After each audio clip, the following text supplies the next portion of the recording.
Bueno, buenas noches para los que nos escuchan de Argentina, buenas tardes para los que nos escuchan desde Perú y desde Colombia.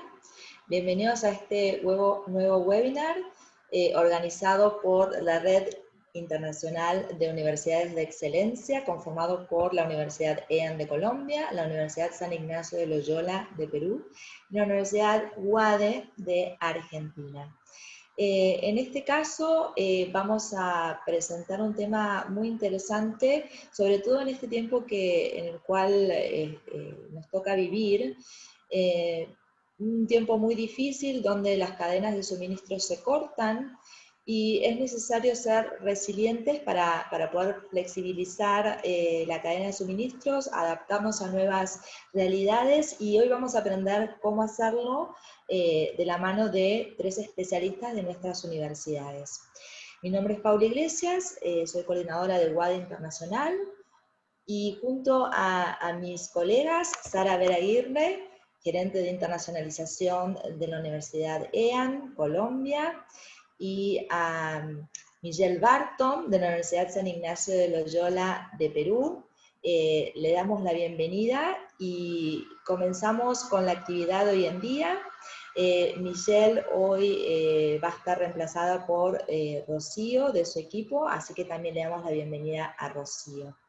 En primer lugar les voy a presentar a los especialistas para que sepan a quién van a escuchar hoy en día.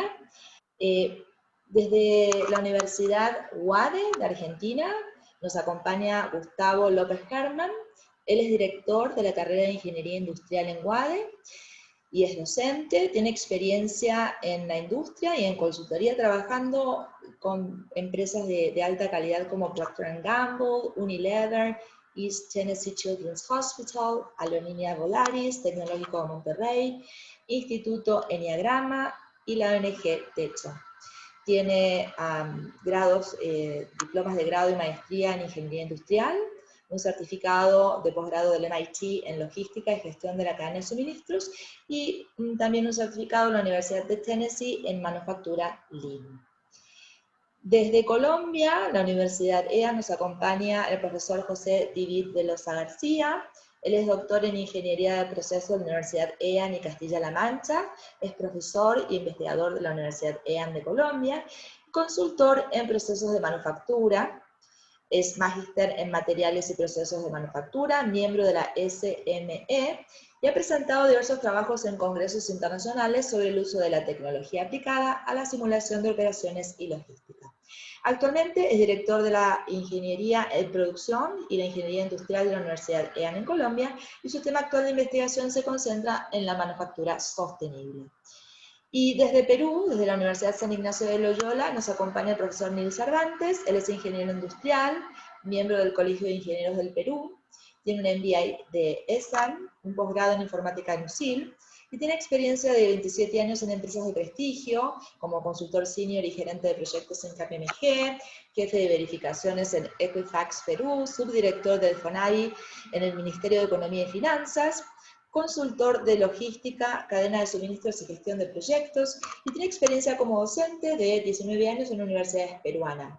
Y es miembro de la Facultad de Ingeniería de la Universidad San Ignacio de Loyola. Le damos a todos una gran bienvenida y vamos a comenzar por preguntarles y que nos cuenten casos de cadenas de suministros resilientes en cada uno de los países a los cuales representan, ¿sí? Vamos a comenzar en principio por el caso de Argentina, así que le doy la palabra al profesor López Herman para que nos comente el caso de Argentina. Muchas gracias, Pau. Muchas gracias a todos, muchas gracias por estar aquí. La verdad es que siempre es un honor participar en este tipo de encuentros interescolares, ¿no? El hecho de tener tanto talento aquí en Latinoamérica es siempre muy gratificante. Bueno, yendo de lleno a lo que tiene que ver con justamente cadena de suministro, específicamente en Argentina, yo les traigo el caso de estudio del sector agropecuario. Quiero que me guíen, irlos guiando a través de este mapa mental que les preparé. La verdad es que es un flashback, digamos, de todo lo que sucedió este año y todo lo que implicó la pandemia, la economía, etcétera. En definitiva, primero que nada, tendríamos que revisar cuál es el contexto económico argentino desde el punto de vista regional, ¿no? La economía en Argentina, para todos los que nos estén escuchando, no sé si ustedes saben mucho de cuál es el contexto específico local. Hace un tiempo estábamos en un dólar 1 a 1 con el peso argentino y después migró, empezaron devaluaciones, se han tenido bastantes devaluaciones. En el 2001 hubo una caída bastante fuerte con respecto a la economía local y, bueno, todos los dólares que se tenían guardados en los bancos fueron acorralados, ¿no? De hecho, se le llama corralito y así lo pueden googlear. Esa economía en Argentina siempre ha estado marcada justamente por devaluaciones, por incertidumbre, por inflación, etcétera. Y con respecto a la moneda extranjera de referente, que siempre es el dólar, también hay muchos temas alrededor de ello. Ahora los vamos a comentar un poco más al respecto. Con respecto a la pandemia, bueno, específicamente acá en Argentina hubo muchas situaciones que permitieron tener un contexto muy interesante en el sector cadena de suministro. ¿Qué quiero decir con esto? Bueno, en definitiva, el sector agropecuario me parece que fue uno de los más afectados, pero no, tal vez no como se lo imaginan ustedes. Hubo muchísimas restricciones para varios tipos de comercio. Como ustedes saben, obviamente el sector agro forma parte de la cadena de suministro alimentos, lo cual es esencial y nunca paró aquí en Argentina específicamente. Y después hablar un poco también sobre el perfil industrial de Argentina. Yo viniendo de México me doy cuenta de las diferencias principales de este país, ¿no? El perfil industrial, es decir, el PIB, el Producto Interno Bruto, en definitiva viene desde lo agro. Siempre ha sido mucho exportador de soja, de trigo, de cebada. Entonces, que un país dependa tanto del sector agro lo convierte también en el foco principal de qué es lo que se va a hacer para mantener resiliente esa cadena de suministro con el extranjero. ¿Por qué me meto con temas muy económicos? Bueno, en definitiva, es una de las principales variables que mueve toda la cadena de suministro aquí en Argentina, por lo que yo les decía, ¿no? El contexto de incertidumbre, primero que nada. La especulación en Argentina, específicamente en el sector agro, nos llevó a tener un abastecimiento desmedido. Por eso es que yo les decía que probablemente no era el efecto que ustedes imaginaban con respecto a la pandemia. Siendo para el país tan importante el sector agro y también siendo un eje principal la economía, la especulación llevó a todos los minoristas, a todos los compradores, a todos los consumidores finales a abastecerse en desmedida. ¿Qué quiere decir esto? Bueno, en abril, en mayo, en junio, se tuvo una compra excesiva, muy abundante de todo lo que era productos agro. Estoy hablando de fertilizantes, fórmulas, tecnología, semillas y, por supuesto, granos, específicamente de lo que son las cosechas gruesas y lo que son las cosechas finas. Esto hizo que, en definitiva, todos los laboratorios principales aquí en la región sur tuvieran un abastecimiento espectacular y, bueno, de hecho son productos o más bien meses récord para la economía en términos agropecuarios, ¿no?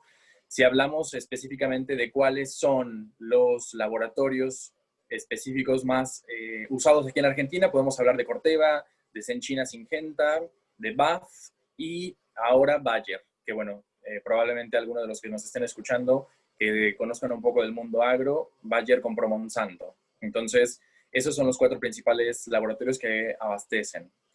Y después lo que causó esto a la larga, el abastecimiento desmedido, es que hubiera bastantes shortages en julio específicamente. Ustedes saben que, bueno, la gran parte de las compañías tienen un corte interanual de julio a julio. Eso quiere decir que en julio tuvieron ese corte y se supo que hubo unas ventas récord en el mes de abril, de mayo, de junio, y al mes de julio empezaron a tener faltantes. Por todo ese abastecimiento desmedido, bueno, las compañías ya no tenían tanto producto para seguir vendiendo y la verdad es que el gran desafío fue tener producto. No fue el tema de contar con mucho stock que no se estaba vendiendo, sino entrar en esa competencia de que las otras industrias, de las otras empresas tuvieran producto suficiente, como les decía yo, de granos, de fertilizante, de tecnología, para poder abastecer a las demandas. El tema económico, como yo les decía, es un caso muy recurrente y muy transversal en toda la actividad económica de Argentina, hablando con respecto a la incertidumbre, la devaluación, etcétera. Ustedes saben que Argentina hace poco tuvo un riesgo de default bastante fuerte porque los acreedores no querían firmar los acuerdos que se estaban llevando a cabo desde Argentina de cómo pagar la deuda externa. Y esto en el sector agro lo que imposibilita es préstamos que se pueden pedir a bancos mundiales para poder justamente satisfacer toda la industria, y no solamente para la demanda local, sino para la internacional, ¿no?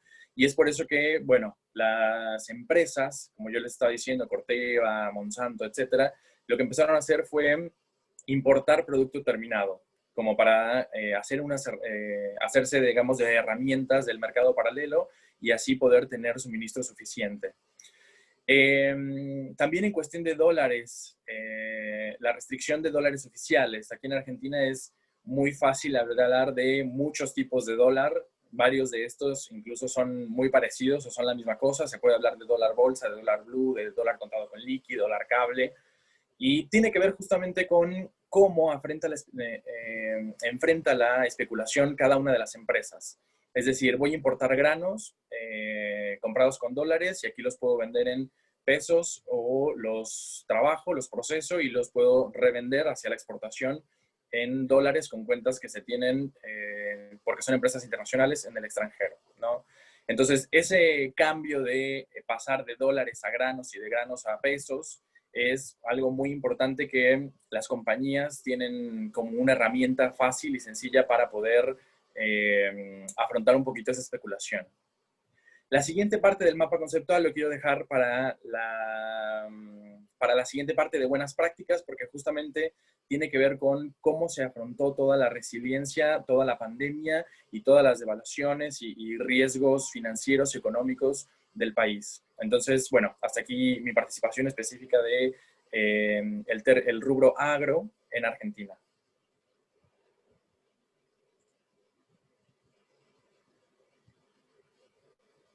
Paula, ¿seguimos? Muchas gracias, Gustavo. Y seguimos con el caso Colombia. El profesor Velosa nos va a comentar el caso de Colombia.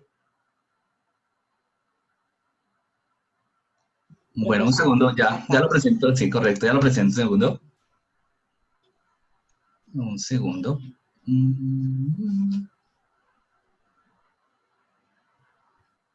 Ok. ¿Ya lo pueden ver? Sí. Perfecto. Bueno, ok. Bueno, el tema es ya muy conocido, ya se ha hablado en diferentes lugares y momentos, lo que ha sido para nosotros el tema de la resiliencia. Y esto nos lleva a varios elementos, que es bueno precisar antes de iniciar. Yo soy ingeniero mecánico. Como ingeniero mecánico, el tema de resiliente pues, se deriva de unos conceptos que se aplican a los materiales metálicos. Bueno, en general de todos, pero generalmente los metálicos es más evidente el tema de la resiliencia, en el cual un material, cuando sufre un impacto, en lugar de partirse, se arruga o absorbe ese impacto. La curva que usted ve en la parte superior, un segundo, perdón. La curva que usted ve en la parte superior corresponde a ese comportamiento de ese impacto. Ya un segundo lo voy a colocar. Estoy aquí haciendo un cambio. Un segundo, por favor. Sí, para que la puedas poner como presentación grande. Creo que se ve eso, excelente. Ah, listo, ok. Entonces en la parte superior aparece una curva. Esa curva ya se ha estudiado de diferentes autores con el fin de volver numérico el comportamiento del indicador de resiliencia. Después de que un sistema de abastecimiento ha sufrido un evento disruptivo, se ve fuertemente esa caída y dependiendo la forma como el sistema responda a esa caída, pues se considera qué tan resiliente es el sistema. En el caso de nosotros, en el caso de Colombia, pues nada más representativo que el café. Nosotros tenemos toda una estructura, toda una cultura relacionada con el café y el tema del abastecimiento no es ajeno al tema pues, del café y de aquellas cosas que se derivan del café. Inicialmente, pues dentro de todo el panorama que tiene la empresa, en este caso Juan Valdés, como representante de punto de venta, son más de 5.500 puntos de venta en todo el mundo. Y las cifras que ustedes ven ahí son los 3 canales finales de distribución a clientes, cómo se comportaba antes de la situación de la pandemia, donde lo que más era representativo era la disposición de tiendas y la atención a tiendas en su lugar de venta. Lo segundo era un tema de representación de consumo masivo y finalmente una parte institucional. Ese consumo masivo estaba relacionado a ventas en grandes extensiones como lo que son los supermercados, pero principalmente la fortaleza, en mi caso Colombia, que también se llevaba muy a la par al caso internacional, era ese comportamiento fuerte de puntos de venta. La siguiente línea que aparece ahí es, llega la pandemia, se cierran casi todas los puntos de venta al menudeo, en la calle casi, y es necesario reformar gran parte de este tema. Eso hace que gran parte de esos ingresos se vean disminuidos fuertemente, la disminución porque su principal forma de vender era a través de las tiendas se vio fuertemente afectado. Y después de esto empieza un tema de cambio. Esta es la cadena que viene del café, de la recolección del café hasta su transmisión, su envío a los diferentes clientes internacionales y nacionales. La cadena en este punto no se ve tan afectada. En Colombia se hizo todo una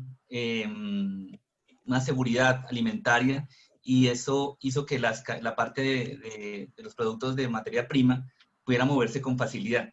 Sin embargo, lo que más se vio afectado fueron los canales de distribución final, principalmente las tiendas, unos aliados que tiene la organización en los Estados Unidos y una línea institucional que, aunque es pequeña, sigue siendo representante.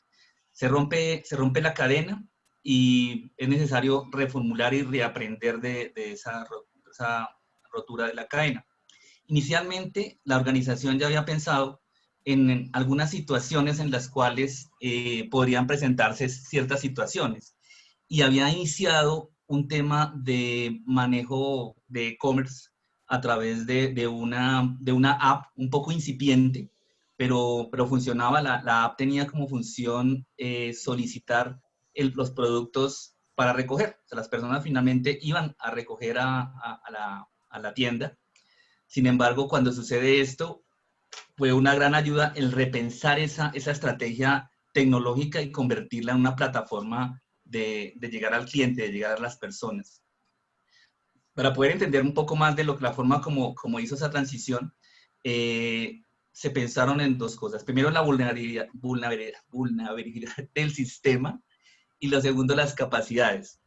Y entre ellas se vio un gran competidor. El competidor más fuerte que tenían por razones de costos y de cobertura era Tostado y tenía esa estrategia que era recoger casi siempre sobre puntos de venta de una forma muy rápida y la app les ayudó. Las otras son las capacidades. Este autor en particular pues, habla de ellas y hace una profundidad en cada una de ellas.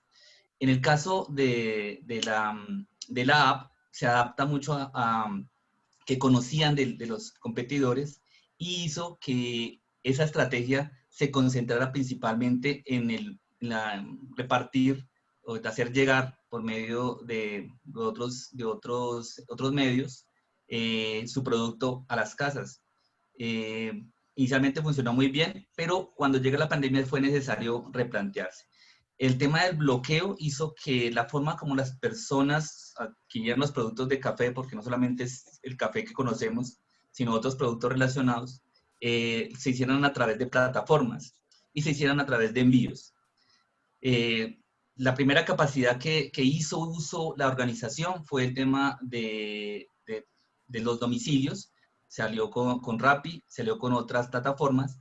Finalmente, la app cambió, ya no fue solamente una app para solicitar, sino también para hacer transacciones económicas. Y hace poco, hace unos meses, lanzó la página. Esa capacidad como tal fue la capacidad, la flexibilidad en el abastecimiento. Otra capacidad que también exploró, que también le ha ido bastante bien, es el tema de los supermercados y el e-commerce, principalmente en los Estados Unidos con su aliado de distribución, en la cual al cambiar de la venta en puntos de tienda a una situación de supermercado, hizo que las personas que ya no iban a salir a comprar su café en la calle pudieran solicitarlo a través del mercado. Esa capacidad que también fue ampliada fue una capacidad de dispersión y agrupó dentro de esa estrategia otros medios para llegar a otros clientes que no había pensado inicialmente. Finalmente, otra capacidad que menciona la gerente, la presidenta de la organización, está enfocado en el tema de las personas, aunque finalmente se hicieron cambios en los modos de contratación, las personas y los acuerdos que se hicieron con terceros fueron un elemento fundamental para poder garantizar la sostenibilidad y mantenerse en este tiempo. Esto hizo que finalmente finales de este primer semestre, que es donde aparecen los resultados, se viera una recuperación. Lo que se ve en la gráfica es lo que llevaba, lo que ha sido inicialmente el golpe desde el punto de vista financiero, pero se ve poco a poco la recuperación. En su último informe financiero, esa estrategia de ventas por supermercados y en los países que han levantado ya la cuarentena, se ha visto la recuperación. ¿Qué queda? Esta es mi última diapositiva. ¿Qué queda? Inicialmente, pues el tema del café sigue siendo sigue avanzando. Se espera que en este momento sea una de las más grandes cosechas para Colombia en café, por la cual la organización lo sabe y tiene conciencia de esto. Otra es el cambio de imagen o imágenes relacionadas con el renacer, con que la organización se renueva. Tiene un proyecto muy bonito con el tema de los reinsertados. El tema de la tasa de reuso, ya sabemos, temas de salud y temas relacionados con el aseo, el tema de la tasa de reuso también se va a volver muy fuerte. Y finalmente es el uso de los multicanales. Inicialmente ellos tenían un canal directo con su cliente, pero a medida que fueron encontrando esas capacidades y reformando su estructura de negocio, se hizo que ese omnicanal que ha llegado a ser necesario para mantener el flujo constante de flujo de capital, de dinero, sea importante para la organización. Esa es mi participación, no quiero pasarme, sé que vamos un poco cortos de tiempo. Muchas gracias. Muchas gracias, profesor. Y bueno, seguimos con el caso de Perú. Invito al profesor Cervantes a que nos comente sobre el caso de Perú. El profesor Fernández tiene que activar el sonido. Ahí voy. ¿Qué tal? Hola, ¿cómo están? ¿Qué tal? Hola, Paula. ¿Qué tal? Voy a compartir, sí, un ratito, por favor. A ver. Y también acá le voy a dar modo de presentación. Ya está. Bueno, ¿qué tal? Ante todo, bueno, unas buenas noches, buenas tardes en Argentina, buenas noches con los amigos de Colombia y con los que nos escuchan aquí en el Perú. Nuevamente, para mí es un placer estar en presencia de un grupo tan selecto, ¿no? Como los que ya me han antecedido, el profesor López y el profesor Velosa. Y sí, también quería yo juntar un poco este concepto de cadena de suministro con la economía, ¿no? Yo creo que es el asunto comercial, el aspecto comercial de las empresas, siempre va a estar ligado pues a la situación económica en el país, ¿no? Y como mencionó también el profesor Velosa, por ejemplo, también el asunto es qué tan flexible, qué tan bueno es la cadena de suministro de una compañía, ¿no? Para poder recuperar la forma. O sea, porque eso es resiliencia, ¿no? O sea, poder satisfacer las necesidades de los clientes ante un cambio extremo, ¿no? ¿Y cuál es el impacto? Porque hemos recibido un enorme impacto en este año. Algunos países quizás se han recuperado más rápido. En el Perú realmente nos ha impactado bastante, ¿no? Y eso es algo de lo que también voy a comentar más adelante. ¿Y qué acciones estamos llevando a cabo? Bueno, algunos ejemplos, no necesariamente son todas las empresas que han hecho, que han tomado acción, pero algo que agrupa a todas, probablemente, a todas las que estoy mostrando allí, con los nombres que ven, Alicor, Totus, Gloria, San Fernando, por ejemplo, es que ellos ya tenían algunos planes antes de la pandemia, antes de esta situación en la que estamos viviendo, ¿no? Tienen ellos, de alguna manera, cadenas de suministro sólidas que les han permitido, pues, frente a esta situación, tomar acción. Y hay otras empresas también que se han destacado en estos meses, como Kimberly-Clark, por ejemplo, es una empresa extranjera, Pamolsa, sobre envases. Y algo importante que también lo vamos a mencionar más adelante es los casos de minería y agroexportación. Quizás a diferencia, no lo sé, tal vez de Argentina y Colombia, el Perú es un país minero. O sea, 70% de las exportaciones minería, más del 40% del ingreso fiscal es también de la minería. Somos un país minero, o sea, por donde lo veamos. Entonces, si nos afectase en la minería, sí, el país sí colapsaría, pero felizmente la minería también se está recuperando y hay proyectos que se van a dar en los próximos años también, o bueno, que ya se están dando y se van a ampliar. Por ejemplo, Toromocho, una mina de cobre en Moquegua, que también va a dar impulso a la economía. Y la agroexportación. Tenemos bastantes empresas dedicadas a agro que afortunadamente, a pesar de esta situación que ahora también quiero comentar, han sabido recuperarse bastante. Y en parte ese es un mérito de las personas que han sabido valorar la cadena de suministro de las empresas. Bueno, acá solamente alguna información que les quiero comentar, aprovechando estos datos. Miren, en Latinoamérica, por ejemplo, comenzando con la gráfica de la izquierda, en Latinoamérica hay países que están muy endeudados, ¿no? Con respecto a la deuda del gobierno, ¿no? Con respecto a su PBI. El Perú y Chile, ¿no? Tenemos una situación bastante particular. La deuda del gobierno es relativamente baja con respecto al PBI, a la producción del país. Eso significaría que podríamos actuar un poquito mejor quizás, ¿no? Porque tenemos menos, ese lastre ya no es tan pesado. Sin embargo, la situación que hemos vivido en estos meses, a nosotros, al Perú por lo menos, nos ha afectado más, ¿no? A Perú y Ecuador.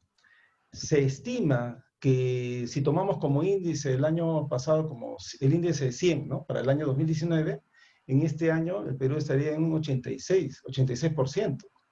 Es bastante, ¿no? Y en el 2021 subiremos a un 94, en el 2022 a un 98 y recién a inicio de 2023 recién estamos recuperando la actividad económica que teníamos hasta el año 2019. Ahora es bueno recordar que el Perú en toda su historia republicana nunca ha tenido un periodo de crecimiento tan amplio ni tan grande. Hemos tenido un crecimiento durante más de 20 años, algo que nunca se había dado en toda la historia republicana. Entonces, bueno, pero igual este bajón no nos afecta, ¿no? Y es algo que también es bueno resaltar. Entonces, ¿no? La industria exportadora está en recuperación.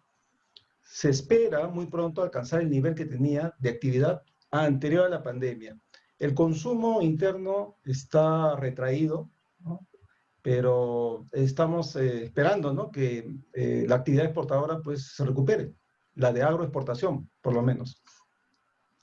Una actividad que es muy importante también en el Perú, la actividad de construcción, también ha sido seriamente golpeada. Quizás es parte de esos indicadores, parte de esos indicadores negativos, ¿no? Que tenemos en el país. Pero bueno, esa es la realidad. Ahora tenemos un desempeño positivo en bienes esenciales y en general las otras industrias aparentemente no tienen unos planes de recuperación específicos o realistas. Hay una caída del salario promedio y hay un aumento de la informalidad. El Perú es uno de esos países donde la informalidad es bastante alta. Ya se había avanzado bastante para formalizar a todo el sector económico, ¿no? Pero aparentemente va a haber un retroceso al respecto. Y como mencioné hace un momento, pues la caída estimada de PBI para este año es de un 14%. Eso va a afectar, de hecho, a las empresas, va a afectar también a todo el sector, pues, logístico. De hecho que sí. Bueno, y otra información que comparto con nuestro auditorio, ¿no? Sabemos que en el Perú continúa, ¿no?, la cuarentena focalizada y tenemos una expectativa de recuperación, pero con esta vacuna, ¿no? Bueno, ya felizmente hay noticias alentadoras a nivel internacional, pero esa recuperación ya se va a dar recién a partir del siguiente año, ¿no? Abajo está una gráfica que muestra más o menos cómo sería la curva de recuperación. Estábamos en proceso de recuperación, pero necesitamos todavía mejores noticias, ¿no? Desde el punto de vista de salud para poder asegurar que el crecimiento económico se dé. Y algo importante es que el Estado sí ha intervenido, ha apoyado la actividad económica. En esta situación donde no tenemos, pues, un sector económico privado poderoso, excepto quizás en algunos temas de minería, necesitamos el apoyo del Estado. Hay un programa, por ejemplo, que puso el Estado, Reactiva Perú, de 60.000 millones de soles. Bueno, el sol está 3.5 soles, $1, ¿no? O sea, sería más o menos 15.000 millones de dólares. Es un programa de garantías. O sea, garantiza los préstamos que se dan a las empresas para que a su vez sigan funcionando, ¿no? Y no se detenga el país. Esa es una buena medida, me parece, ¿no? Se ha dado una buena medida por parte del Estado y es lo que se esperaba. Sin embargo, y eso también lo pongo acá, hay un riesgo regulatorio que va a afectar, que posiblemente afecte la economía de mercado. O sea, que va a ser contraproducente, ¿no? Sobre todo por el lado del Congreso. Por el Congreso que tenemos, bueno, nuestra situación política también es un poco peculiar. Se habla del tema de pensiones, o sea, se habla, por ejemplo, de darle todo el dinero al pensionista, ¿no?, como en efectivo, y olvidarse de él para que él vea qué va a hacer, pero lo va a alejar, pues, de todo el sistema de seguridad social que tenemos. Se habla también de poner topes a los intereses. También eso es peligroso porque rompe la cadena de pagos. Se habla también de controles en la educación, sobre todo en el sector primario y secundario, cuando lo que debería hacerse en realidad es fomentar tal vez la educación pública, ¿no? Darle mejor infraestructura a la educación pública. O sea, competir en situaciones de mercado, pero no poner topes. Pero en fin, es una medida que se están analizando por parte del Congreso y en general todo un tema de control de precios. Y aparte tenemos un riesgo político que, bueno, como ustedes saben, tenemos un Congreso bastante nuevo, que recién empezó en funciones este año, y hay elecciones el próximo año, ¿no? Y el próximo año el Perú, pues, celebra su bicentenario, pero celebra el bicentenario en una situación que no era la mejor, no era la que nosotros realmente esperábamos, ¿no? Entonces es una situación complicada para la economía, para los empresarios, pero a la vez es una situación que nos permitiría sentirnos satisfechos si cumplimos con las metas que nos hemos trazado, ¿no?, que nos trazamos como sociedad. Bueno, para terminar, esta es la última lámina antes de dar pase a la siguiente ronda. Quería solamente mencionar, enfatizar el hecho de que sí hay una recuperación aceptable en el sector de agroindustria, en minería. Afortunadamente para el Perú, la minería no se ha detenido, y en general los autoservicios, desde el punto de vista de ciudad, también se están recuperando paulatinamente. Hay una recuperación lenta en bastantes sectores. He puesto solamente ahí, bueno, 3 sectores, ¿no? El tema de educación, el tema de comercio y la parte de infraestructura y edificaciones, porque el Estado peruano es uno de los grandes impulsores de la infraestructura, ¿no? Pero se han postergado los planes de inversión, hay deficiencias en la gestión pública que ya es harto conocida, ¿no? Hay temas quizás, por un lado, de corrupción, bueno, y por otro lado, de demasiado control que impide la inversión. Entonces estamos ahí tratando de ver cuál es el mejor esquema para fomentar la inversión, pero a la vez tener control, ¿no? El control necesario. Y algo interesante también es que el Estado este año firmó un convenio gobierno-gobierno con el Reino Unido para que toda la zona norte del país, por ejemplo, pueda tener infraestructura, hospitales, ¿no? Eso con la asesoría del Reino Unido. Bueno, básicamente es eso lo que yo quería comentar en la primera parte y te doy pase, Paula. Muchas gracias. ¿Ah? Muchas gracias, profesor Cervantes. La verdad que muy interesante, me quedé escuchando los 3 casos más tiempo, y porque Gracias. todo lo que han comentado no solo fue interesante, sino que además presenta escenarios complejos, ¿sí? Estamos en países de Latinoamérica que tienen ciertos problemas estructurales, lo que hace a veces más difícil recuperarse cuando tenemos este tipo de crisis tan sorpresiva, como es el COVID, que nadie se podría haber imaginado que podemos haber vivido este tipo de experiencia. Pero también me quedo, luego de escucharlos, con esperanza, ¿sí? Porque veo que muchos de los casos de los que hablaron se ve recuperación, se ve flexibilidad y adaptación al nuevo contexto, lo que nos indica que tenemos un buen camino por delante hacia la recuperación. Bueno, le voy a dar la palabra ahora a Rocío Valderrago, que es la jefa de Alianzas Internacionales de USIL, para que siga con la siguiente pregunta. Rocío. Muchísimas gracias, Paula, y buenas noches con todos nuestros attendees que se conectan desde Colombia, Argentina y por supuesto de Perú. Luego de una ronda de intervenciones muy interesante que nos permite compartir distintas experiencias desde cada una de las distintas perspectivas de todos los del desarrollo que se ha dado en cada uno de nuestros países, ahora invitamos a nuestros ponentes a intervenir acerca de las buenas prácticas que se han realizado desde cada uno de nuestros países, de Colombia, Argentina y Perú, ante el contexto de la pandemia. Primero, invitamos a José David Velosa García, de EAN, Colombia, para que nos brinde su intervención. José, por favor. Ya, un segundo, por favor, ya presento mi propuesta.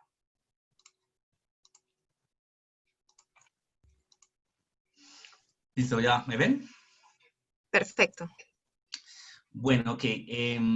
Bueno, dentro de las buenas prácticas, siempre se han hablado algunas recomendaciones, sugerencias y ideas, estrategias para que una cadena sea resiliente, una cadena de suministro, que pueda absorber esas grandes diferencias en lo que se espera y lo que realmente se está logrando.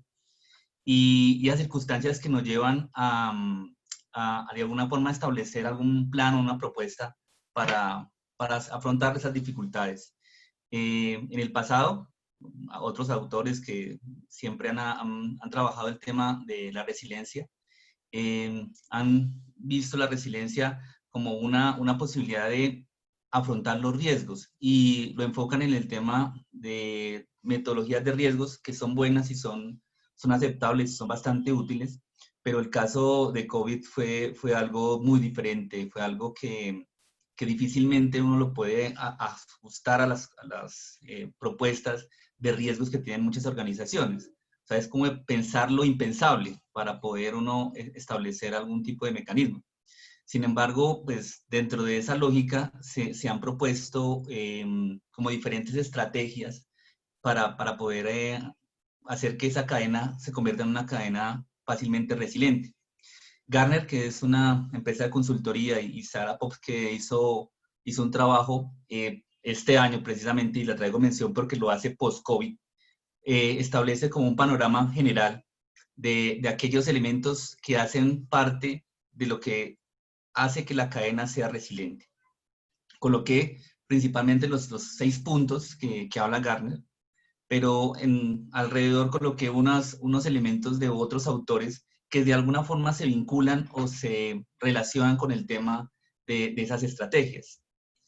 Una de ellas, la primera, es la capacidad de inventario. Como lo mencioné también en el caso de Colombia, en el caso del café, es la posibilidad de generar ese tipo de amortiguadores, de tener esa forma de absorber inicialmente en el tema de producto por medio de tener una capacidad, un inventario.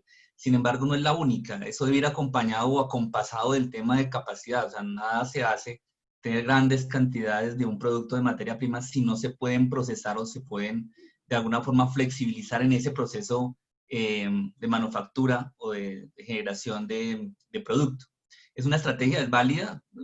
Muchos autores la han mencionado como una primera fase. Sin embargo, hay otras adicionales que debemos explorar.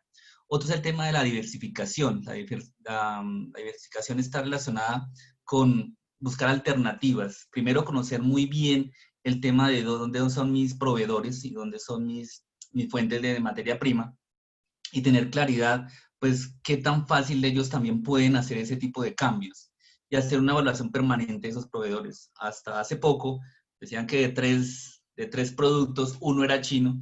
Eso hace que gran parte de la cadena esté muy relacionada con Asia, no por juzgarlos, sino al contrario, de buscar otro tipo de alternativas. Es buscar dentro de nuestros países esa posibilidad de buscar proveedores de nuestra materia prima. El ejemplo que ustedes ven ahí, el que llamamos mención, siempre es el caso del Airbus, la fabricación de aviones, en la cual cada parte del avión corresponde a un país. Pero lo interesante de esto es que si un país llega a retrasarse o llega a tener algún tipo de problema de manufactura, otro país puede reemplazar la parte que está haciendo. No está concentrada en un solo proveedor, pero tampoco está encadenada a que no pueda ampliar su capacidad de fabricación. Otro tema que es muy conocido, que es la matriz de Cahiac.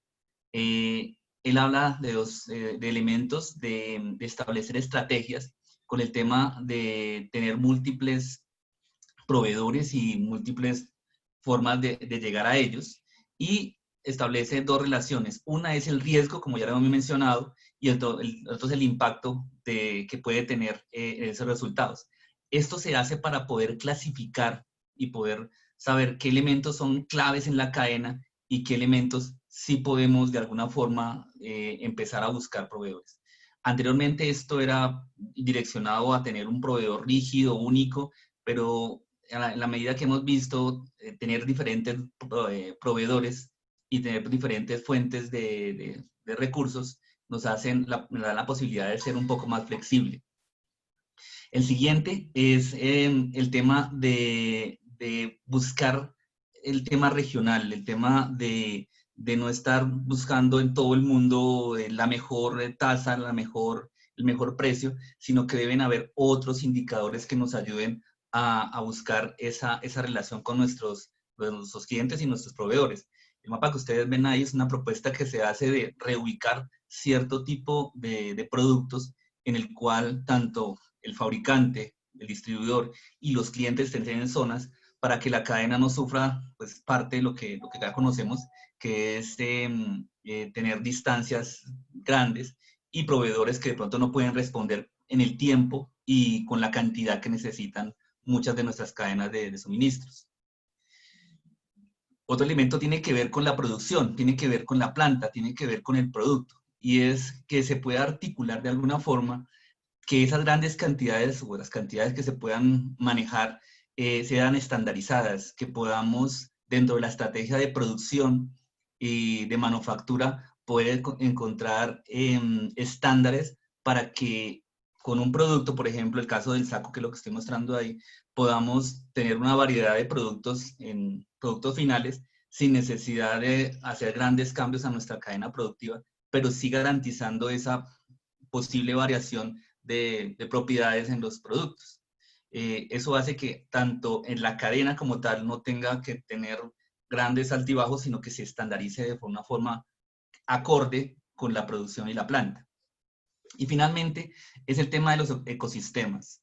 Tener una posibilidad de interactuar con otras partes de la misma cadena productiva y la cadena de suministros, pero que nos garanticen que todos trabajan como en la misma línea, con los mismos objetivos y tienen los mismos problemas y los mismos riesgos, ayuda a que se establezcan parámetros comerciales y parámetros de transacciones y que se actúe como un grupo. Creo que esa parte es importante ahora, ya que anteriormente pareciera que cada grupo, cada área trabajara en pos de sus intereses, pero hemos visto que la unión hace la fuerza y conocer nuestras fortalezas y debilidades como grupo, como área del continente, nos puede ayudar a rápidamente sortear estas dificultades. Básicamente, estas son como las 3 grandes sugerencias, 6 grandes sugerencias que hace este autor, que lo hace post-COVID y eso lo lleva a un panorama un poco más grande frente a lo que realmente ha sido y lo que ha influenciado nuestras formas de relacionarnos actualmente con el tema de las cadenas resilientes. Muchas gracias. Muchísimas gracias, José, por esa intervención. Ahora damos pase a Neil Cervantes de la Universidad San Ignacio de Loyola desde Perú. Neil, por favor. Gracias. A ver, voy a compartir un ratito. Ya. Bueno, sí, efectivamente coincido bastante con lo que mencionó el profesor Velosa, sobre estos conceptos, ¿no? De cadena de suministro resiliente, que es realmente bastante complejo, ¿no? Yo lo pensaba realmente comentar de parte de algunas publicaciones de Harvard, que también coincide con Gartner en varios aspectos, pero ellos lo agrupan, bueno, ahora como yo les voy a mostrar. Básicamente era el análisis sobre 3 aspectos, ¿no? Una cadena de suministro resiliente se podría, por ejemplo, preparar teniendo como una estrategia la redundancia. Es decir, incrementar stocks, ¿no? Incrementar inventario, tener capacidad en exceso, aumentar el flujo o la cantidad de proveedores, ¿no? Pero ese concepto de redundancia quizás sea un poco riesgoso y no es sostenible en el tiempo, ¿no? Podría tener un costo mayor, un costo unitario mayor. Además, todo aumento de inventario, aparentemente, por la experiencia que hemos tenido en las décadas anteriores, pero sí, tengo que poner la presentación, sí. Aparentemente, por la experiencia que hemos tenido pues, en las décadas anteriores, aparentemente va reñida con la calidad, ¿no? Entonces, la tendencia mundial va más bien en contra de tener cadenas redundantes, ¿no? La tendencia mundial. Pero, en fin, eso va a depender mucho de la situación de cada organización, de cada empresa, ¿no? Six Sigma, Just in Time, Lean, hablan en contra de tener demasiado stock. Pero nuevamente, ¿no? Es un aspecto que hay que revisar en cada segmento, en cada sector industrial. Otro concepto que sí nos puede ayudar es ver el tema de la flexibilidad, ¿no? Es decir, estandarizar procesos. Estandarizar procesos desde el punto de vista de cadena de suministro. Y acá se me ocurre, por mencionar un caso nada más, el tema de las bebidas, ¿no? Si, por ejemplo, queremos enviar bebidas, supongamos, ¿no? Una bebida, una botella de vidrio, ¿no? De cerveza, gaseosa, refresco. Es mucho mejor que el envase sea estándar en la mayoría de empresas. Acá en el Perú se dio un caso hace algunos años cuando hubo una pugna entre 2 empresas de cerveza, que una empresa patentó su envase. Y entonces eso impedía que la otra empresa utilizara esos mecanismos para poder hacer llegar sus productos. Más bien, eso que tal vez tenía sentido desde el punto de vista de competencia de mercado, ¿no? Ya no tiene sentido en este momento donde queremos tener una cadena de suministro que sea resiliente, que permita que los productos que son necesarios para la sociedad pues lleguen, ¿no? Entonces, la idea es más bien estandarizar procesos para que de alguna manera los proveedores internamente en la empresa, las líneas de distribución puedan compartir, ¿no? Compartir recursos. Otra es acerca de tener procesos concurrentes en vez de secuenciales, o sea, no esperar terminar un lote de producción, no esperar terminar una corrida de producción para recién empezar quizás el siguiente lote, ¿no? Podríamos tener procesos concurrentes, ¿no? Pero nuevamente eso también exige un mejor conocimiento de los procesos, personal capacitado mejor tecnología para el control, ¿no? Para el control de los procesos. Y por otro lado tenemos también la tecnología, las TICs, ¿no? Que se han destacado en estos años, han destacado, sobre todo en este año, ha destacado bastante, porque nos ha permitido remontar el panorama que teníamos un poco sombrío, ¿no? Otro concepto que también lo utilizan muchas empresas es posponer lo más que se pueda. Esto se refiere a modificar el producto lo más cerca del cliente, ¿no? Porque si se hace desde el punto de la fábrica, pues podría ser más costoso, ¿no? Por ejemplo, como un caso que tal vez se pueda utilizar en alguna empresa, por ejemplo, que fabrica muebles, en vez de tener muebles, ¿no? Hechos en una mueblería, en un lugar, en un taller, pues fabricarlos de una manera más o menos estándares y enviarlos tal vez en una caja para que el cliente, si quiere tener un mueble, lo compra de una manera más simple, más sencilla y lo arma, ¿no? Ese sería, por ejemplo, el modelo que usa IKEA, ¿no? IKEA es una empresa sueca, usa este concepto de posposición para bajar los costos. Y tiene una cadena de suministro muy interesante, ¿no? Bueno, esta empresa funciona pues en Europa, en Estados Unidos sobre todo. Y la estrategia de adquisición, que haya una mejor relación con los proveedores, ¿no? Es interesante que finalmente entendamos de que las alianzas con los proveedores son las que nos pueden dar una ventaja competitiva frente a la competencia, ¿no? Ya no se habla solamente de que la competencia es por una cadena, es por redes, es decir, una red de suministro, ¿no? Y tenemos que asociarnos con los proveedores para justamente darle valor al cliente, ¿no? Y otro aspecto importante es el cambio en la cultura corporativa. Debe haber una comunicación más fluida al interior de las organizaciones. ¿Quiénes realmente han logrado los grandes cambios frente a esta situación crítica en este año? Aquellas empresas donde se ha permitido, ¿no? que las personas, los trabajadores también aporten, ¿no? Pero deben tener información. O sea, se le da poder al trabajador, pero sobre la base de responsabilidad, ¿no? Puede hacer alguna actividad siempre y cuando también se sienta responsable sobre lo que está haciendo. Y genera entusiasmo. No podemos vivir en una situación donde estemos pensando solamente en la crisis todos los días, sino en pensar de que esto se va a remontar. Por supuesto, tenemos que ser optimistas frente a la situación en la que estamos viviendo, ¿no? Tenemos que generar apertura al cambio. Hay muchas ideas muy buenas, pero necesitamos justamente recoger esas ideas y ponerlas en práctica. Pero eso lo hacen solamente las personas. Las personas son las que generan estos cambios en las empresas. Más o menos ya para matizar la información, fíjense también algo interesante que me pareció a mí, la percepción de los ejecutivos en las encuestas que se han hecho recientemente, el mes pasado. En Lima, por ejemplo, estamos a favor, digamos, los ejecutivos están a favor de que haya una intervención activa, ¿no? De parte del Estado. O sea, está bien, el Estado en esta situación dramática, ¿no? Pues debe poner orden, ¿no? Y eso es lo que, por lo menos los ejecutivos lo perciben así. Y otro aspecto interesante es que la competencia cada vez va a estar más ligada al tema de precios. O sea, la generación de valor para el cliente final, ¿no? Como ven ahí en la encuesta que está a la derecha, y la transformación digital del sector.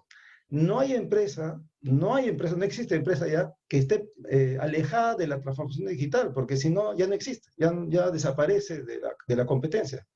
Entonces, competencia basada en precios, transformación digital y, como siempre se ha hecho, ¿no? Tratar de adaptarse al cliente, ¿no? Adaptación al nuevo perfil de cliente que vivimos. De manera general, algunos consejos: concentrar la toma de decisiones sobre los lineamientos generales de la empresa, no perder el control, darle poder al trabajador, pero dependiendo pues de la madurez, del conocimiento, de la responsabilidad que se le pueda dar, ¿no? A los trabajadores. El uso de la tecnología es indispensable, para las comunicaciones es vital, ya no podemos retroceder, hay bastante tecnología moderna que las empresas deben utilizar. velar por la salud del personal, ¿no? Es algo que también antes tal vez se veía como una responsabilidad, y es una responsabilidad quizás de la sociedad, pero las empresas intervienen también en este aspecto.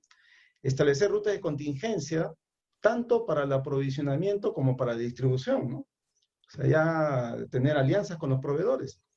Ajustar el plan logístico, ¿no? O sea, hay que sondear el mercado, hay que ver qué cosa quiere, cómo ha cambiado, cómo se está transformando el mercado. Evaluar el impacto de esta escasez, ¿no?, que vivimos en algunos sectores en la operación, y hacer los ajustes en los planes correspondientes, en el plan de producción, en el manejo de stocks, en función a estas limitaciones que tiene cada empresa en cada sector industrial. Y siempre hay que compararse y aprender de otras empresas, ¿no? Hay que siempre ser humilde en ese sentido, ¿no? Y saber que hay otras empresas que lo han hecho y que han destacado. Aprendamos de esas otras empresas. Hay que velar por la eficiencia, entonces, en toda la cadena de suministro. La tecnología, nuevamente, no podemos detenernos en la inversión. Como les decía, las empresas que realmente les ha ido mejor este año es porque han invertido desde antes. No en este año recién, sino desde antes. Han estado ya explorando nuevas opciones. Entonces, esa inversión en tecnología debe ser permanente. Ya no podemos pensar que es una inversión por única vez y después nos olvidamos de eso. No, ya eso ha cambiado. Entonces, tenemos que enfocarnos en la tecnología, tenemos que enfocarnos en el proceso, tenemos que elevar el espíritu corporativo, tenemos que crear personas que amen la compañía y por lo tanto tiene que haber lealtad, ¿no? En todo sentido, de los empleados a los ejecutivos, viceversa, ¿no? Y contar con planes de contingencia, ¿no? Para darle continuidad al negocio. Bueno, esto es lo que yo quería comentar en esta segunda parte y a la espera de la tercera parte de la charla de hoy día. Gracias. Muchas gracias, Ney, por esa excelente intervención. Ahora invitamos desde UADE de Argentina a Gustavo Alberto López Herman a su intervención acerca de buenas prácticas ante la pandemia. Gustavo. Excelente, muchas gracias, Rocío. Bueno, continuando un poquito con el mapa conceptual, la verdad es que me encantó ser el tercer ponente de esta parte de mejores prácticas porque justamente redondea la charla de lo que es este caso de estudio en Argentina específicamente. Si nos enfocamos hacia mejores prácticas, hacia la resiliencia que se puede tener en las cadenas de suministro y no solamente en Argentina, bueno, podemos ver también que hay tres principales recomendaciones. La primera, primero que nada, es aprender de la experiencia, ¿no? Esta experiencia que nos dejó la pandemia, y no nada más la pandemia, sino también cualquier tipo de crisis, la podemos capitalizar en forma de buenas prácticas, en forma de colaboración, en forma de flexibilidad, en forma también, en definitiva, de entrar en introspectiva desde el punto de vista de la empresa para saber cuáles fueron nuestros puntos fuertes y nuestros puntos más débiles para poder apuntalarlos y así estar listos para la siguiente crisis, ¿no? Retomando un poquito la historia que les venía contando de la industria agro en Argentina, que como les decía está muy atravesada por factores económicos a nivel macro, lo que se puede aprender de la experiencia es, bueno, que el primer desafío que se tuvo aquí fue quedarse con producto, es decir, tener producto disponible para poder abastecer las demandas. Después tener un ajuste aún más dinámico. La verdad es que cuando hablamos de resiliencia no lo hablamos desde el ground zero, o sea, no hablamos de construirla desde cero y como que no la tuviéramos desde antes, pero sí nos da ese enfoque de tener todavía un ajuste más dinámico de esas estrategias que podemos nosotros llegar a seguir. ¿Qué tipo de estrategias? Bueno, obviamente ser más adaptables en cuanto a la oferta y la demanda. El desafío que nos puso aquí en Argentina para el sector agro, como bien les decía desde antes, nos hizo tener un ultra abastecimiento de parte de los eslabones finales de la cadena de suministro, es decir, los consumidores finales y los mayoristas querían abastecerse todavía más. Entonces, eso hace que a más demanda, ya saben todo lo que, bueno, algunos de los que sepan un poquito de microeconomía, el caso típico o la dinámica, digamos, típica de la oferta y la demanda, ¿no? A mayor demanda, la oferta baja, y eso también tiene implicaciones con respecto a los precios. Cuando hablamos de colaboración, podemos hablar de desarrollo de productores, desarrollo de proveedores. Ese es un punto muy, muy importante, y en el sector agro aquí se vio bastante favorecido. Todos estos laboratorios que yo les decía, Corteva, Monsanto, BASF, empezaron a pagar más a los productores, es decir, a esa materia prima que venía del campo directamente, por desarrollarlos, por tenerlos también resilientes. Porque por ahí decía justamente al inicio de la sección de mejores prácticas el profesor Velosa, cuando empezamos a optimizar de manera local cada uno de los eslabones de la cadena de suministro, no siempre resulta en una cadena resiliente como en un todo. Los típicos cursos que nosotros impartimos de logística siempre van de la mano con este juego que se llama el juego de la cerveza, en donde nos damos cuenta del efecto látigo. Cuando alguien se quiere abastecer de más, produce, digamos, una disrupción en el flujo de inventario que veníamos teniendo del mayorista a la fábrica y del mayorista hacia el minorista y hacia el consumidor final. Y eso hace un efecto látigo que nos cause subidas y bajadas muy, muy fuertes en el inventario y en la demanda. Entonces, empezar a colaborar y empezar a pensar en la cadena de suministro como un todo y poder ir más fuertes como un todo, desde el mayorista hacia el productor, es muy, muy importante, ¿no? Entonces, esa parte del desarrollo de los productores y de los proveedores es lo que tienen a la mano justamente estas compañías como los laboratorios que les decía, como Corteva, ¿no? Después, un ajuste más dinámico también en cuanto a estrategias de marketing. No sé si a ustedes les pasa, pero bueno, a nivel personal, a mí me llama la atención que muy pocas empresas han estado capitalizando, por así decirlo, dentro de lo que cabe, del respeto que cabe de la crisis que estamos viviendo a nivel mundial, capitalizar justamente esa oferta y esa demanda, ¿no? Crear estrategias que permitan tener un flujo un poco más continuo en la cadena de suministro.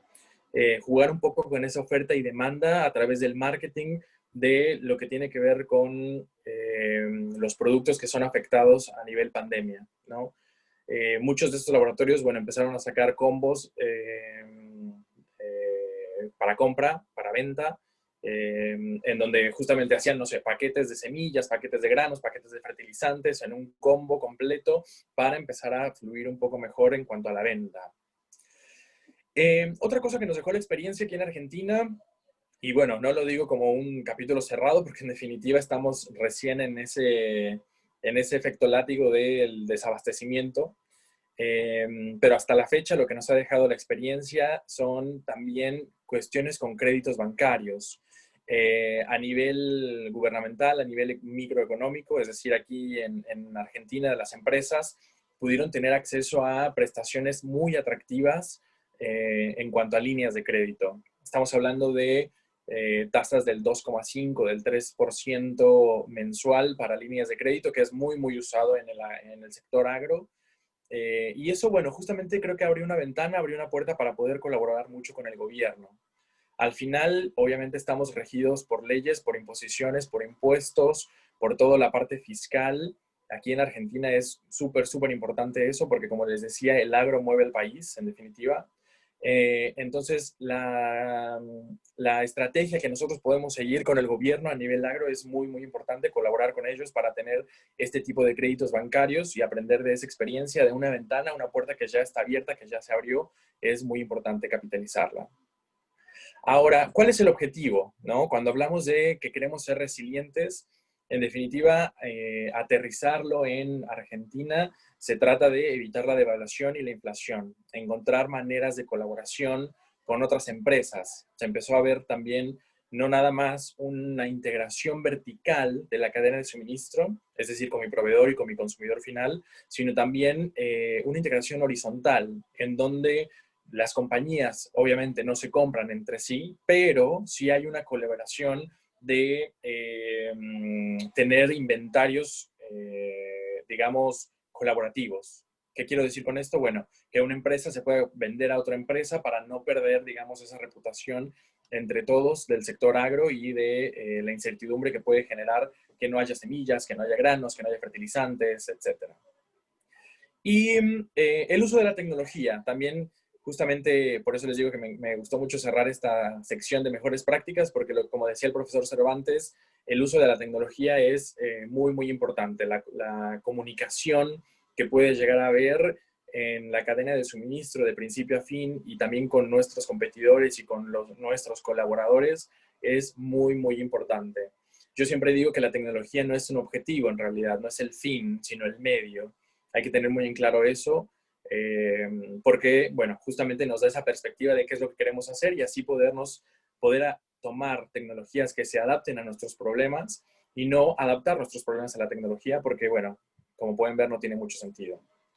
Y ya entrando de lleno en lo que son las mejores prácticas, justamente, ¿no? Lo que vimos aquí en Argentina, las compras intercompañía. Tener una colaboración bastante afianzada en cuanto a los competidores es muy, muy importante.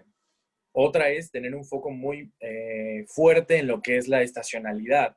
Yo en la sección anterior justamente les platicaba sobre lo que se llaman granos finos y granos gruesos, ¿no? Los gruesos son soja, maíz y las finas son trigos y cebada.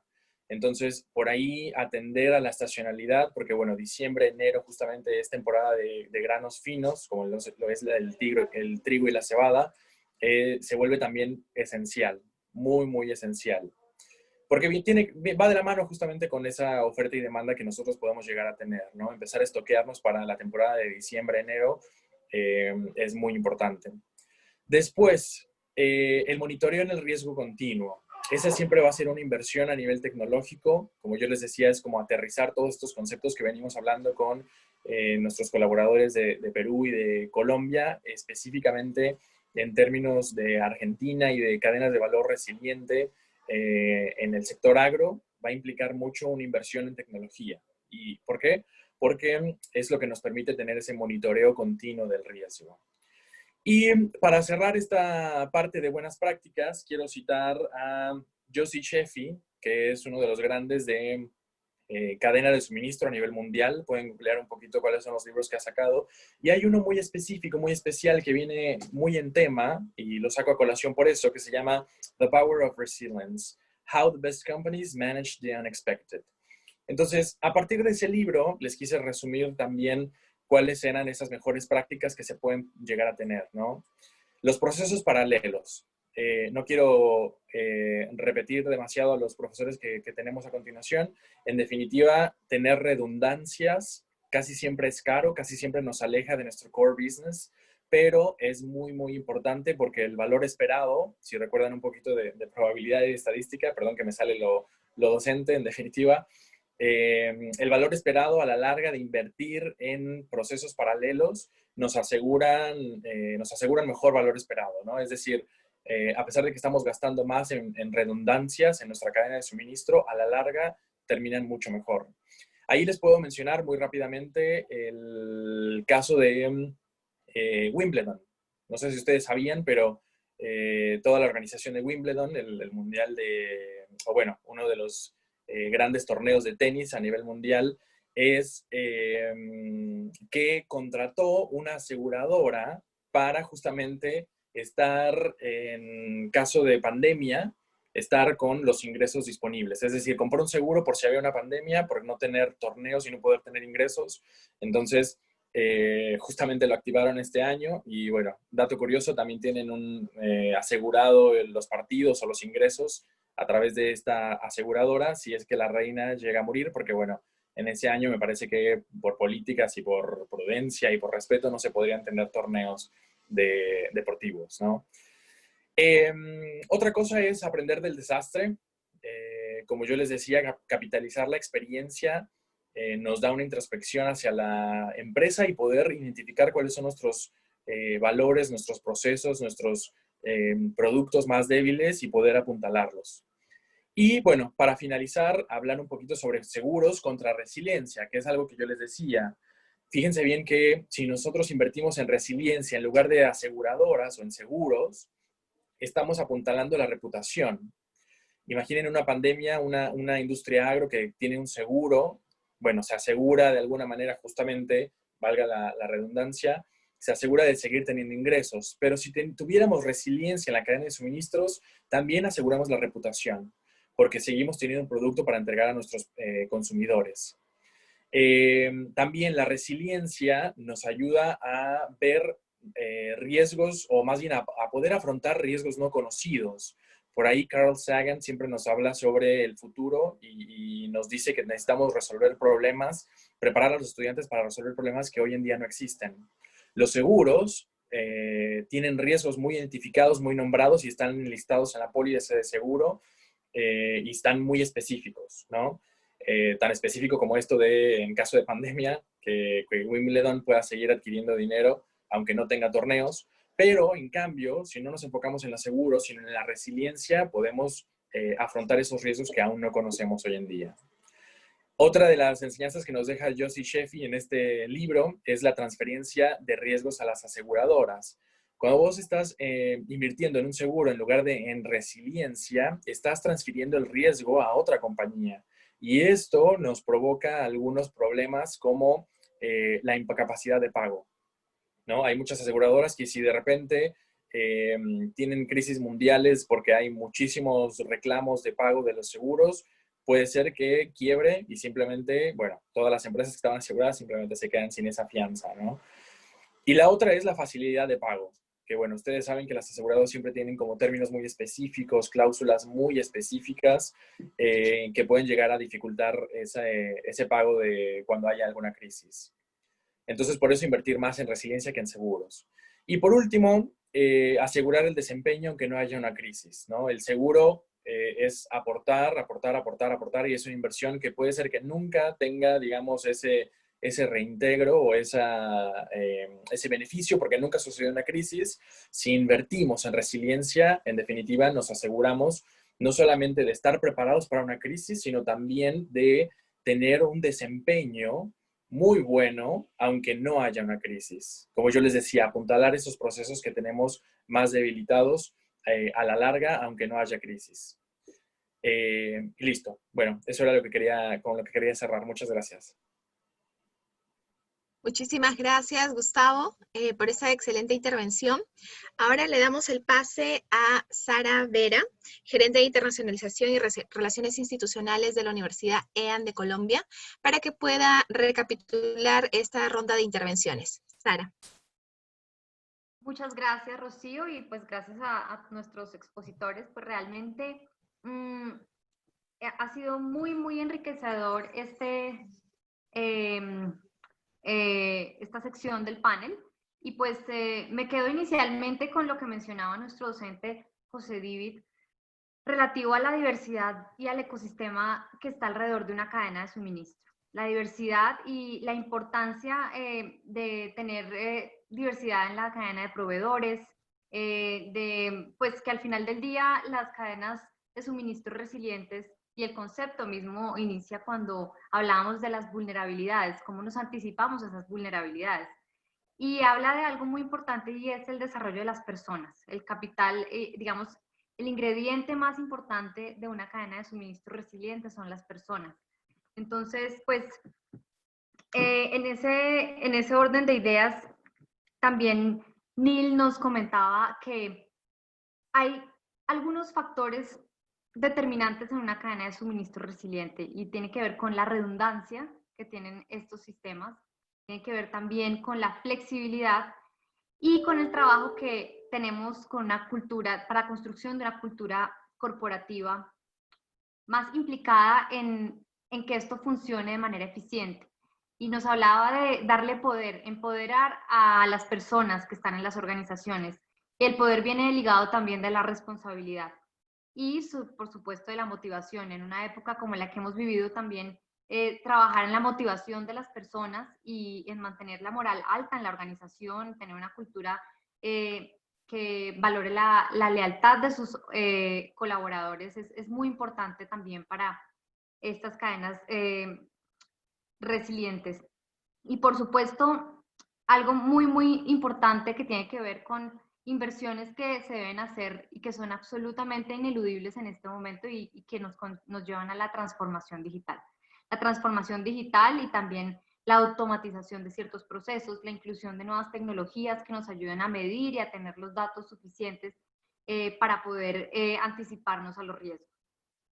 Y por último, desde Argentina, nuestro orador nos comenta que pues, la colaboración y volvemos al desarrollo de las personas, es sumamente importante, el monitoreo continuo y especialmente algo que resonó mucho de su presentación tiene que ver con capitalizar la experiencia y por supuesto en esta época hemos podido tener momentos que han puesto en estrés total las cadenas de suministro a las organizaciones y cómo podemos aprender de la experiencia y hacer de esta experiencia y estos momentos de estrés que han tenido, por ejemplo, nos ha dado excelentes ejemplos de la industria agrícola, la agroindustria, cómo las organizaciones se adaptan rápidamente y hacen que su cadena sea realmente le apueste a la resiliencia y no a los seguros donde, como nos dijo, traslada el riesgo a otra organización. Así pues, creo que tenemos una conversación por delante o una ronda de preguntas por delante de nuestro público internacional de varias partes de Latinoamérica. Rocío, te doy nuevamente la palabra para que ya podamos interactuar con nuestra audiencia. Muchísimas gracias. A ti las gracias, Sara. Y exactamente antes de culminar y antes de cerrar esta excelente y muy, muy interesante ronda de intervenciones de nuestros expertos, tenemos algunas preguntas que han ido colocando nuestros asistentes a este webinar. Y la primera pregunta la estaremos dirigiendo a Neil Cervantes. Y la pregunta va así. ¿Cuáles son las competencias que deben tener las personas para trabajar en cadenas de suministros resilientes? Neil, por favor. Ok, muchas gracias. Gracias, Rocío. Bueno, el perfil de las personas, yo creo que tiene que ver mucho con el perfil de una persona que quiera tener éxito en el sector empresarial, en primer lugar.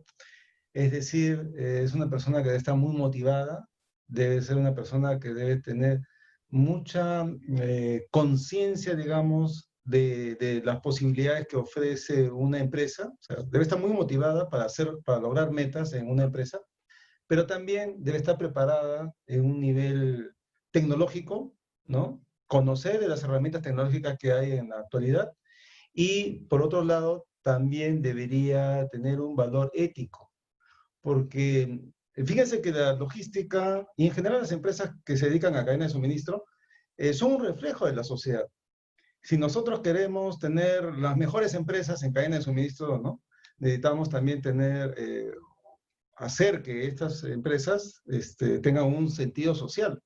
Las empresas que se dedican a cadena de suministro o que ven actividades de cadena de suministro ofrecen servicios a la sociedad. Por lo tanto, si queremos que la sociedad pues tenga los mejores parámetros, ¿no?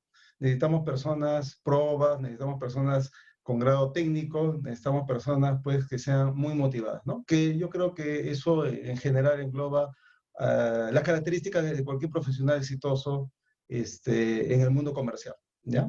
Gracias. Muchísimas gracias, Neil. La siguiente pregunta para el profesor José Diví. Dicen, mucho se habló sobre cadenas de industrias y empresas manufactureras. ¿Cuál es la visión que tiene para las empresas que trabajan en el sector de servicios?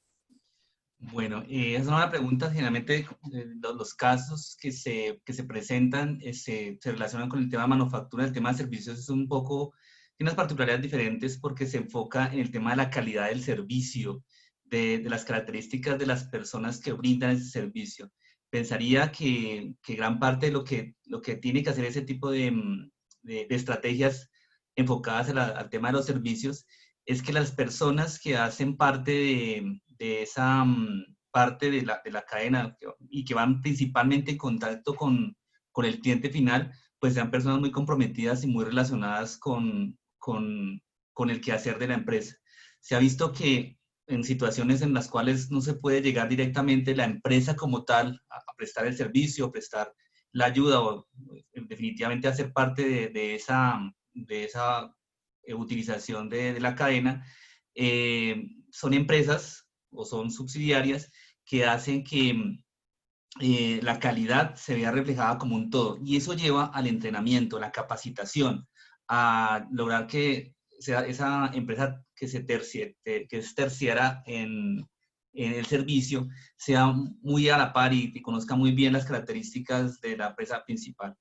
Creo que lo que hace la diferencia entre el tema producto y el tema servicio es esa calidez, la calidad de las personas y finalmente el conocimiento que se tienen de toda la cadena y cómo presta ese servicio.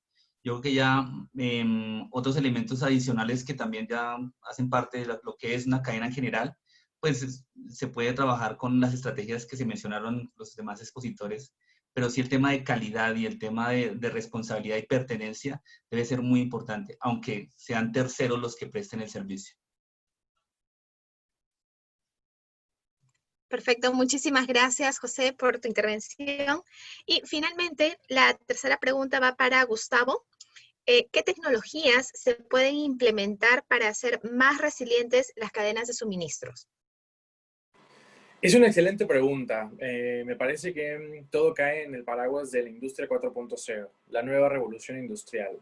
Cuando hablamos de contratos inteligentes, podemos hablar de automatizaciones en la cadena de suministro en el sentido de tener sensores y tener, digamos, automatizado y robotizado todo lo que tiene que ver con la cadena de suministro. Específicamente dentro de la industria 4.0 cae la agricultura de precisión, aterrizado aquí en Argentina, que son drones que tienen localización GPS, que son robots que siembran las semillas en un punto específico, se tienen coordenadas, se tienen datos, se tienen sensores de humedad, se tienen también higrómetros y todo lo que tiene que ver con el clima. Poder automatizar todo eso volvería muy, muy resiliente a la cadena de suministro a nivel agro aquí en Argentina. Y después, si seguimos hablando de la industria 4.0 en otros tipos de industrias, como les decía, ¿no? La cuestión de contratos inteligentes. Una vez que tengamos automatizada y con sensores todo lo que tiene que ver con vehículos, por ejemplo, puedo hacer que en el momento en el que mi compañía entregue el producto a nuestro consumidor final, el contrato inteligente lo que haga es liberar el pago, ¿no? Mucho lo empiezan a hacer algunas empresas aquí en Argentina, como Coto. Coto tiene automatizado toda su cadena de valor y tiene que ver con esto que les digo yo de automatizar todo el proceso. Es algo que lo pueden googlear como manufactura digital. Es justamente esa integración de la automatización, los sensores, los contratos inteligentes hacia la cadena de suministro. Tener monitoreado todos los vehículos, tener monitoreado todas las semillas y poder tomar decisiones con base en esas tecnologías es muy importante. Entonces, palabras clave que pueden buscar en internet para responder esta pregunta más específicamente, porque bueno, no tenemos muchísimo tiempo, agricultura de precisión, contratos inteligentes y en general automatización y lo que es industria 4.0. Muy buena pregunta, por cierto, muchas gracias. Gracias a ti, Gustavo, y agradecemos a nuestra audiencia por esas preguntas y a nuestros expertos por sus excelentes respuestas. Ahora le vuelvo a dar el pase a Sara Vera de la Universidad EAN de Colombia para el cierre de nuestro evento. Muchas gracias, Rocío. Bueno, yo ahora escuchaba lo que hablabas de automatización, de recoger los datos. Y este punto ya para cerrar, quería realmente que ustedes le dieran un consejo, una frase final a nuestra audiencia. Yo creo que ahí ya nos inspiraste un montón, pero pues Neil, José David, les doy también la palabra a los tres para que al final, antes de cerrar, dejen a nuestra audiencia inspirada, con curiosidad de leer más, de agregar valor si ya están en alguna organización con este tema que realmente puede cambiar la productividad de cualquier compañía. Entonces, empecemos con Neil, por favor. Ok, entiendo que solamente entonces son consejos, perdón Sara, hola, generales, ¿no? O vamos a presentar todavía unas ideas más. Vamos muy a breve. cerrar el evento y Ok. antes de ello queremos quedarnos muy inspirados. Bueno, solamente 3 ideas. Aprovecho sobre todo agradecer a los profesores Velosa, al profesor López, porque realmente han sido muy brillantes en concebir todos estos, en hacer estos conceptos bastante fáciles de entender, ¿no? O sea, yo también he anotado varios aspectos que ellos me han dicho, ¿no? Pero bueno, quisiera resumirlo todo esto en 3 aspectos. Primero, que la cadena de suministro resiliente implica que las empresas no tienen que perder el optimismo. Yo creo que hay mucho por hacer todavía. Hay bastante inversión que deben hacer de manera permanente, por ejemplo, en tecnología, por ejemplo, en mejora de procesos, y eso, sobre todo en gestión. Los grandes índices de aumento de productividad en las últimas décadas se dan justamente por las herramientas de gestión. O sea, las herramientas de gestión, que es lo que estudian los alumnos seguramente, lo que nos están viendo, eso es uno de los factores para el aumento de productividad en las últimas décadas. O sea, sí es valioso todas las técnicas que se conocen al respecto. Ese es el primer punto, ¿no? El segundo punto es que no se puede avanzar, no puede avanzar una empresa sola. Tiene que ser en conjunto con otras empresas, tiene que formar alianzas con los proveedores, tiene que formar alianzas con empresas de distribución para satisfacer al cliente y darle valor al cliente, ¿no? Entonces, no puede actuar sola, tiene que ser en conjunto con otras empresas. Y bueno, lo tercero, y es algo ya más personal, solamente quería poner como reflexión que nosotros debemos plantearnos como sociedad qué es lo que queremos, ¿no? Es decir, el problema de muchas empresas en Latinoamérica es que tienen que preocuparse por temas que quizás la sociedad lo debe ver en conjunto. El tema de salud. Las empresas han tenido que, de alguna manera, acompañar a sus trabajadores, ¿no? A que los atiendan. Cuando realmente, y esa es una de las decisiones que debe tomar la sociedad, es ver hasta qué punto los servicios sociales se deben brindar a todas las personas, ¿no? Invertir quizás un poco más en temas sociales, salud, educación, infraestructura, versus dejarlo en las manos del sector privado. Bueno, básicamente es eso lo que yo quería mencionar y muchas gracias. Gracias, Sara. Hasta luego. Gracias, Neil. Bueno, ahora le doy la palabra a José David de la Universidad de AN. Bueno, muchas gracias. No, creo que siguiendo la línea del profesor Neil, hay muchos elementos que de pronto se nos quedan por fuera, pero hay uno que sí quiero hacer mención, es el talento humano, son las personas que hacen parte de la cadena, que son finalmente las que reciben ese impacto de alguna forma, son las personas que tienen que crear esas nuevas alternativas, esas nuevas estrategias, y que gran parte de esa resiliencia está en ellas, que es volver a repensarse tanto ellas como la organización y poder salir adelante frente a cualquier circunstancia. Mi frase, las personas son las que hacen más resiliente la cadena. Ellas son la esperanza y la verdadera fortaleza. Entonces, siempre las dejamos un poco al lado, pero creo que es el core de gran parte de las organizaciones para el tema de la resiliencia. Gracias. Fantástico, muchas gracias, José David. Y por último, profesor López, la última cuota de educación para este webinar. Claro, por ahí quería compartirles estas 2 slides de reflexiones finales que tenía preparadas. En definitiva, bueno, primero que nada que las cadenas de valor se enfrentan al reto de prepararse para un futuro que probablemente va a ser muy diferente al presente que estamos viviendo. Y eso lo podemos ver súper palpable del 2019 al 2020, ¿no? Todos los retos que nos presentaron. El contexto nacional, el contexto internacional, el contexto salud, el contexto económico. Después, otra reflexión es que requerimos nuevos modelos de colaboración entre empresas y los modelos basados en tecnología y comunicación pueden ser justamente una respuesta, una muy buena respuesta, por cierto, a ese desafío que nosotros estamos enfrentando. Sin embargo, también tenemos que pensar que estos modelos nuevos de colaboración, de tecnología, de comunicación, tienen intrínseco un cambio de rol. Un cambio de rol no solamente para el fabricante, sino también para el consumidor. Pongámonos a pensar en cómo nosotros, como consumidores finales, y ya lo estoy hablando a nivel personal, no a nivel empresarial, consumimos, qué productos consumimos, en qué temporadas, cuánto gastamos y cuánto invertimos en cada uno de los productos que nos llevan el día a día, ¿no? Y por último, bueno, otra reflexión es que necesitamos recordar que nuevos modelos significa que no todo va a salir bien a la primera vez, pero esto en definitiva no debería delimitarnos para nada, ¿no? Y por eso me quedo mucho con el cierre que hizo Pablo Iglesias del primer bloque, que es que, digamos, ahí hay mucha confianza y mucha esperanza de poder salir adelante a través de una crisis, que es lo que le ha pasado a muchísimos países, ¿no? Por ejemplo, Japón.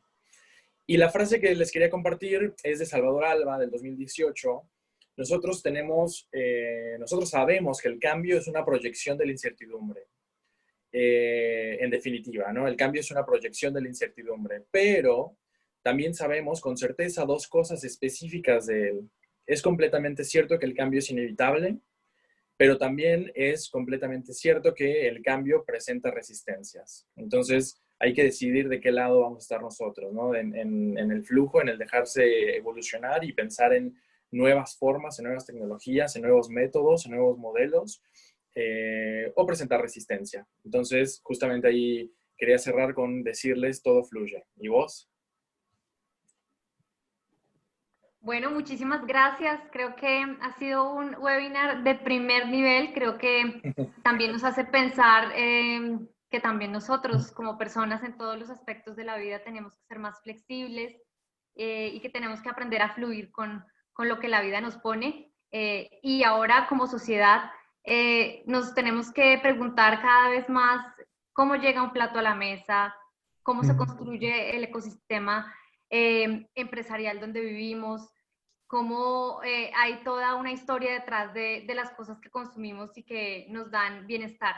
Entonces creo que este tema de la resiliencia aplica para todos los contextos. Ustedes han enriquecido esta discusión. Agradezco especialmente a nuestros ponentes, al profesor López, al profesor Ismael y al profesor José David. Y una vez más, a nuestra gran audiencia latinoamericana. Este es uno más de esos lugares de encuentro y de colaboración entre UADE, USIL y la Universidad de AN. Argentina, Perú y Colombia siguen conectando y fortaleciendo esta red. Muchas gracias y feliz noche para todos y todas. Muchas gracias. Hasta luego. Igualmente, feliz noche. Que esté muy bien. Feliz noche. Hasta luego. Chao, chao.